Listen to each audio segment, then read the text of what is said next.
Each Arab monarchy in the Gulf has its unique perspective on Israel and the Palestinian cause.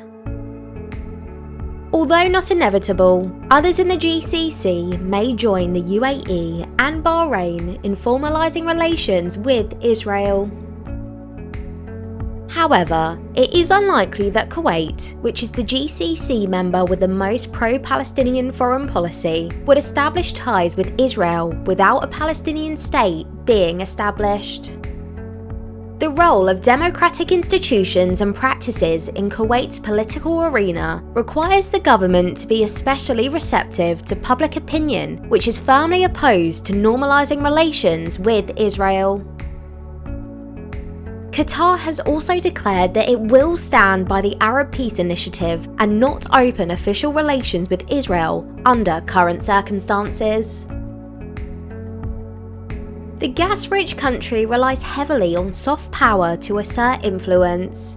The major themes in Qatar's regional foreign policy rest on narratives of social justice, human rights, and pan-Arab causes such as the Palestinian struggle. Doha opening full-fledged relations with Israel could also compromise its ability to serve as a diplomatic bridge between Hamas and the Jewish state. Additionally, the blockade has pushed Qatar into closer alignment with Turkey and Iran, which also decreases the probability of Doha going the normalization route. Some experts believe Oman, which hosted Prime Minister Benjamin Netanyahu in Muscat in 2018, might join Abu Dhabi in establishing official ties with Tel Aviv. Yet the fact that Oman generally avoids taking actions in the Middle East that infuriate Iran is important to consider. Moreover, an Omani accord with Israel could jeopardize Muscat's ability to maintain its balancing role in the region, with the Sultanate serving as a back-channel between Washington and Tehran. For now, these monarchies in the Gulf littoral are waiting to see how the UAE and Bahrain's diplomatic agreements with Israel pan out.